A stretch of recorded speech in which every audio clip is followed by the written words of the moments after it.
Welcome, friends, to the Play Guitar Podcast. I'm Lee, and I'm here to help you become the guitar player that you always wanted to be. How do you know if you're still a beginner? Or how do you know if you've moved on to becoming an intermediate guitar player, a first stage intermediate guitar player? It's confusing.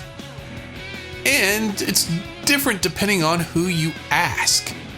Today, I'm going to go over the things that I feel a beginner should have down solid before they really move into intermediate stuff, right?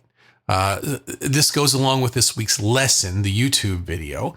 There's a link in the description. That's graduating from beginner to intermediate blues guitar. That one's, pinpointed on blues. This isn't. This is just straight across the board. Are you still a beginner, or you think you've moved on? Take a listen to this podcast. See if you've missed anything that can be an anchor to your progress. We talk about anchors lately. If you have one or two things, I've noticed this with a lot of people, they might be pretty good across the board, but maybe rhythm's a big one too. Rhythm, they don't really understand how rhythm works, and they don't practice different rhythms, and this can be holding you back across the board. So remember, if you have any of these problems, these skill sets, that you're deficient. Most people kind of have an idea, right? But remember that my roadmap can help you. These are for anybody who wants to do a step-by-step approach. I have these series of 12-week courses for all of the Academy members, and you can become an Academy member, a trial for 2 weeks for $1 before the $24 a month kicks in. So you can go in and check this stuff out for $1, see if it's for you or not, right? But these roadmaps, they can help hoist up the anchors. They can bring the things that are deficient in your playing up to the same level as everything else and allow you to start moving forward slowly and steadily. So when we talk about these things, what are the things that you need to know for a certain level? Today, we're talking about beginners. I always talk about the musical triangle. What is the musical triangle? That's harmony, melody, and rhythm. You have to have all those three things for music to stand on its own 2 feet, right?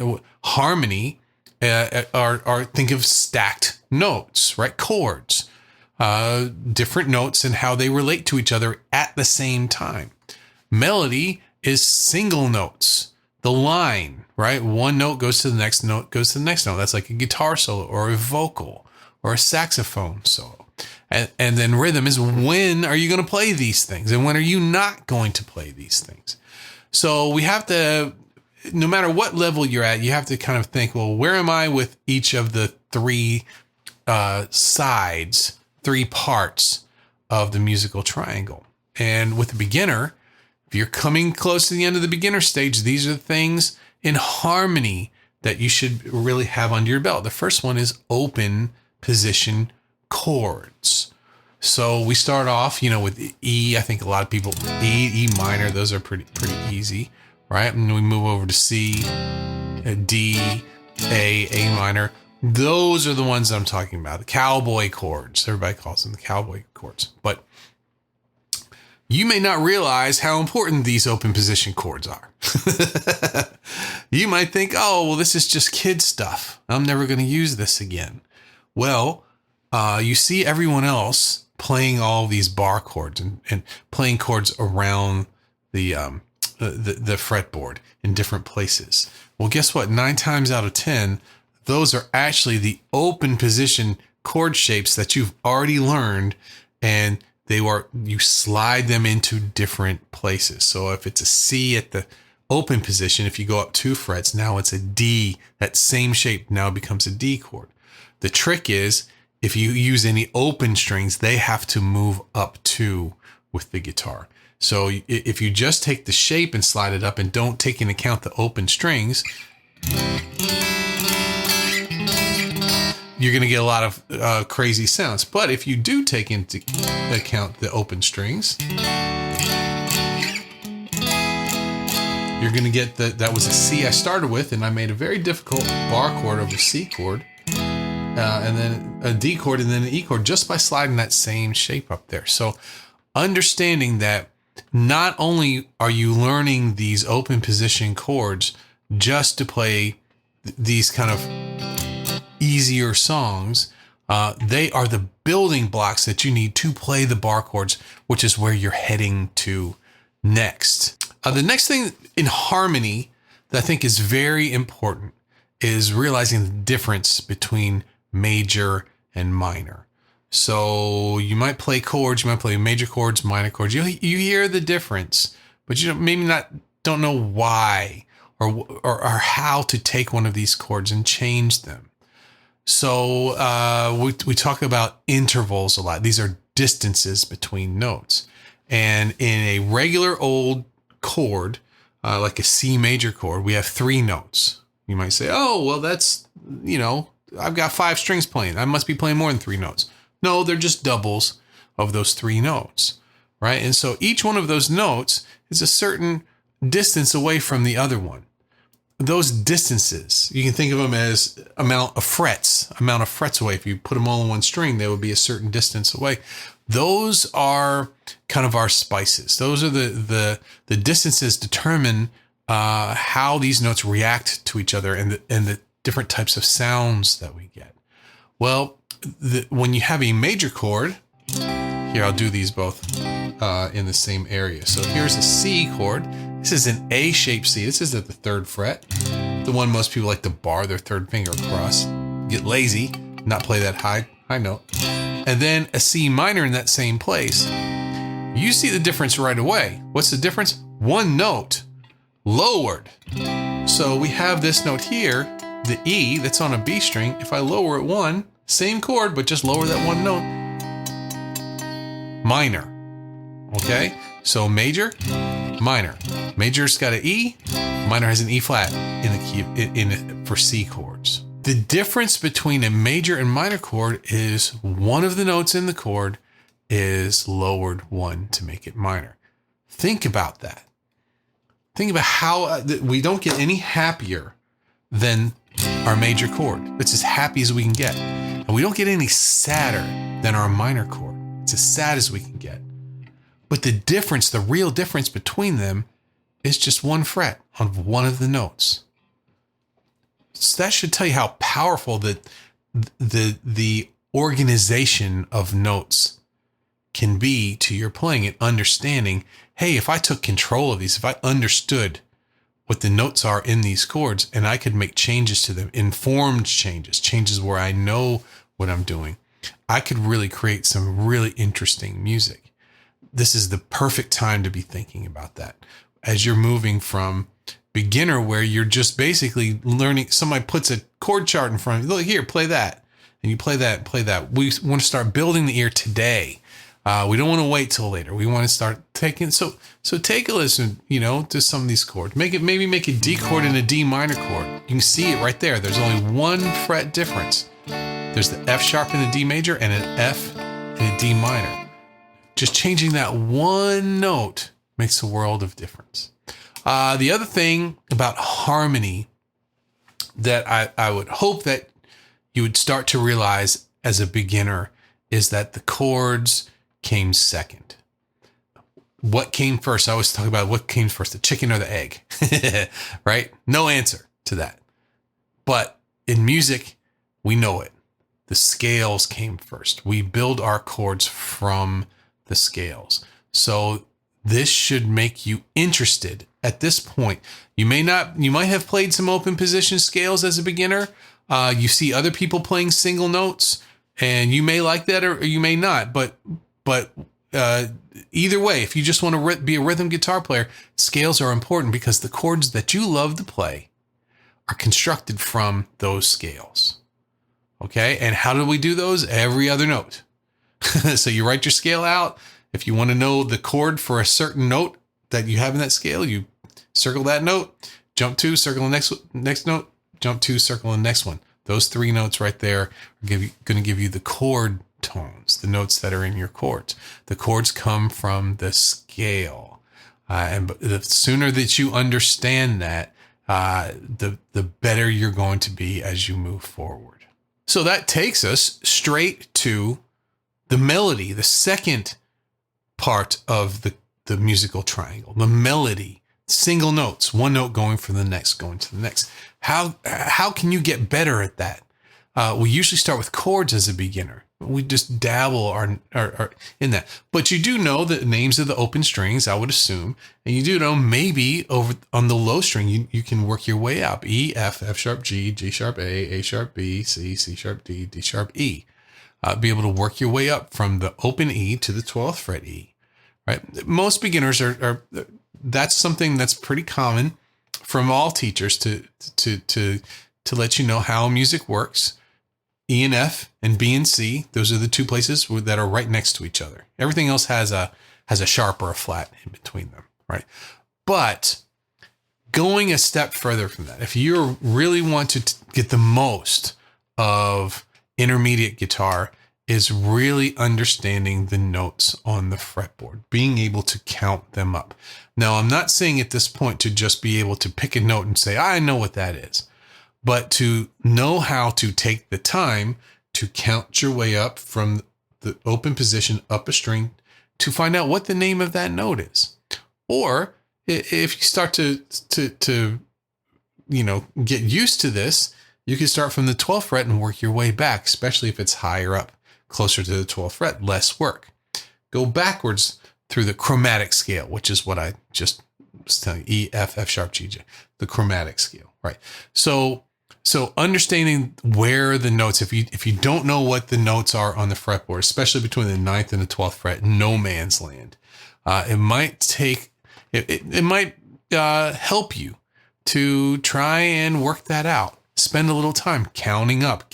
Get yourself frustrated, right? Get yourself sick of doing that. The minute you do that, your brain's going to start to say, I don't want to do this anymore. Let's commit this to memory. Let's put it right in long-term memory so we don't have to expend energy trying to remember what all of these notes are, right? Sooner you can do that, the better. Open position scales. So down here, your whole half, whole half, the major and minor scales. Here's an A minor.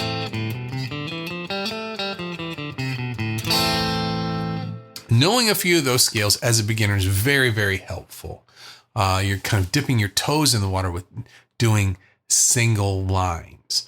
One of the things that usually they start off like that. I know when I started off, there was a lot of like Mel Bay books and those things. And you were learning the major scale and the minor scale in open position first. It was a very common thing to do. And I'd like that. It helped me see how things work and how the notes were in the chords and those things. But you're going to quickly turn your Spotify on. Hey, thanks for listening to me on Spotify. You're going to turn your Spotify on. You're going to listen to some of your favorite music, and you're going to say, that's not a major scale. There's something else going there. There's two types of scales that we're going to be dealing with. The full scales, like major and minor. But we're also going to be dealing with something called the pentatonic scale.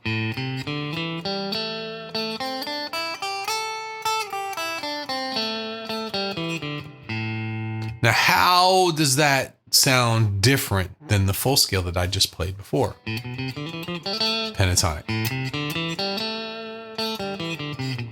Most people say less notes, and they'd be correct. In fact, two less notes, right? But there is a definite difference in the color of those two scales. Now, to let you in on a little secret, they actually share the same notes. The pentatonic is a stripped down version of the full scale. But to me, it's used a very different way, and it has a very different sound. Even though they share notes, there's no notes that are touching each other. When you see a full scale, you've got half steps all over the place. In pentatonic, there are none. There's space in between every note, which gives a certain sound, a very human sound, a lot of strong notes there, right? So the first place that most beginners learn this is over on YouTube. You pretty much turn any beginner lesson video on. If you want to talk about single notes, there's the minor pentatonic box, which is actually pattern 1, the first of 5. but no one ever learns the other ones. They just learn pattern 1. So we have 1, 4, 1, 3, 1, 3, 1, 3, 1, 4, 1, 4. Those are your frets, fingers and frets, right? So first finger to fourth finger, that's 5th fret. I'm doing this in the key of A, so that'd be 5th fret on the low E to 8th fret on the low E. And then we have 5th and 7th on the rest of those until you get to the B string. Then it's back to 5th and 8th again. Lotta.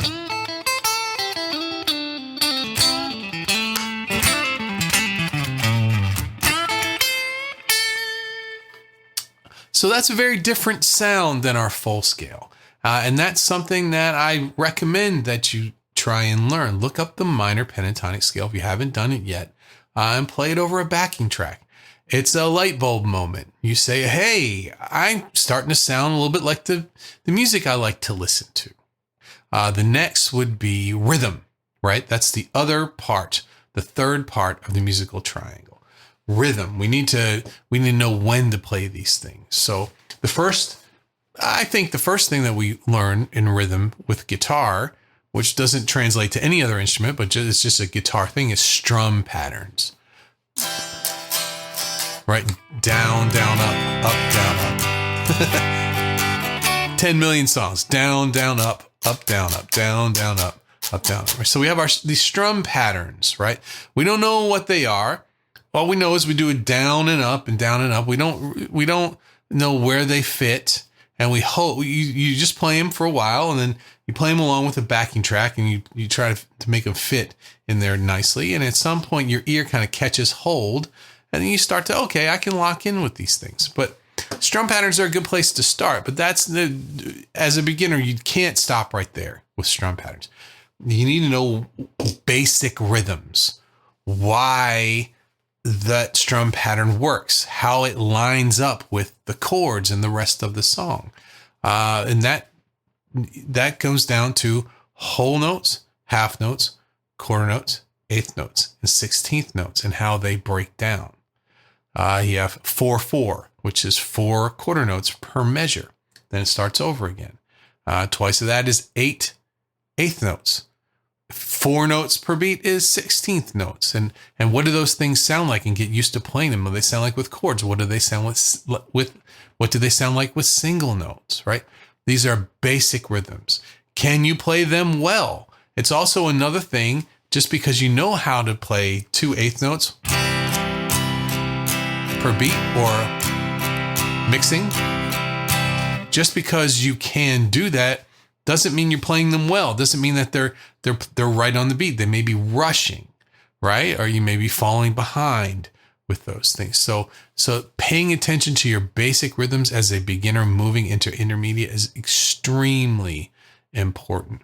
Even if you just would strum quarter notes over the track and trying to line them up perfectly. One of the things you can do, if you have a digital audio workstation, there's Reaper's the one I use. It can be used for free. It's got a little nag screen for a while. But if you line these up to a metronome and you see the waveform I'm looking at the waveforms right now as I'm recording of my voice. I can see the ones that line up on the grid and the ones that don't. It'll tell you right away if you're playing in time or not. The last thing that a beginner going into intermediate, I think, is important to know about rhythms is when not to play. Everything that we learn is adding things in. I got to learn new stuff. I got to play new stuff. I got all these scales. I want to use all the notes. I got all these chords. I want to use all the chords. I can strum them. I want to strum them all the time. But getting to the point where you're starting to move up the ladder, you're starting to say, oh, okay, I want to sound more musical. That's usually how people feel at the end of the beginner stage. I want to sound more musical. I want to have more emotion when I'm feeling and when I'm playing. I want to sound like I'm contributing instead of distracting, right? So one of the things is when not to play, what's called a rest in rhythms. So when you have a note, quarter note, eighth note, 16th notes, that's like an on button. Then you have this little squiggly line, looks like an off, right? You're not going to play anything there. You start to learn as you move forward in music that sometimes it's more important when you don't play than when you do play, right? And you can really express a lot of emotions by putting well-placed rests in places. So one of the things that I like to do with eighth notes is to 1 and 2 and 3 and 4 and 1 and 2 and 3, and I like to pick the beat that I'm going to play. So right there, I played on 1, and then I played on the and of 3, and the other beats I didn't play over. And sometimes you can get a really cool a rhythmic hit over top of another chord progression there, something that sticks out really nicely there. But spending time thinking about rests and where they happen, and not just always playing all of the time. It's a new concept for some people. They love to play all the time, but the results that you get from it, especially if you record yourself, you're going to hear some interesting results. Okay, so what we talked about today for the beginners who are ready to move on, what are the things we need to know? With harmony, we need to know our open position chords because we're getting ready for bar chords, and they're going to help us with our bar chords. Number 2, we need to know the difference between major and minor, how it's one note from a scale that can change, and it can change a chord, it can change a scale, and it's very important. The next thing is to know that chords come from scales, and we can build chords. Now, you may not be good at it yet, but just understand that this is where we're headed. We can make chords. We don't have to be told the chords to do, and that's coming in intermediate. In melody, single notes. First is know the notes on your fretboard. Be able to count your way up and figure out what any note is on the fretboard, on any string. Then open position scales, a few major scales, maybe a minor scale in open position. The 2 types of scales, we have the full scales and then also the pentatonic. And the one to start with, which most people do, is pattern 1 minor pentatonic. Most people play it at the 5th fret for A, but you can start at the 3rd fret for G or up at the 8th fret for C. But taking this pattern and sliding it back and forth, getting similar results in different keys just by moving a shape up and down is very important for where we're headed. The last part was rhythm. You have to know your strum patterns, right? Down, down, up, down, up, all the different strum patterns. Basic rhythms. Are those strum patterns 8th notes? Are they 16th notes? Are they quarter notes, right? Will you let one ring for 2 beats or for 4 beats? And then basically when not to play, not playing all the time, allowing some space, some breathing room with your playing, especially with strumming patterns, strumming chords. Let one ring out or just stop, little air go by, little dead air happen there, and then come back in again. It's very effective. So if you're a beginner and these things sound like, okay, Lee, it's real easy for you to say that, but here I am struggling. I have a few different things for you. One, I already told you about the roadmap, but the first course, if you don't want to go that route, the first course for beginners is called Start Here Guitar. It's the same one that's in the Academy, but you can get that, just have it as your own all the time. A one-time thing is called Start Here Guitar. It's over at playguitaracademy.com/Start Here Guitar, or you can do the link in the description. And this has been my taking someone from never playing at all to right about to just go crazy with strumming there. So it fills in a lot of these gaps and brings a lot of things up to the surface. A lot of anchors, lifts a lot of anchors. That's what I was trying to say. All right. So have fun with that today. And I'm going to call it That's a Wrap. Thanks for joining me today for the Play Guitar podcast. Make sure to hit the button below to subscribe to the show. And if you have benefited from this podcast, please leave a favorable Apple Podcast review. It's the best way to make sure we get this very valuable content to more guitar players around the world. And if more help, structure, and results in your guitar playing sound good to you, what are you waiting for? I'm over at Play Guitar Academy. You can join us, and it's very, very exciting, very fun. We get together every Wednesday at 5 for Q&A and just having some fun. And I do a little teaching in there too as we go. So hopefully I'll see you over there, and I'll see you here on the podcast next time. Bye-bye.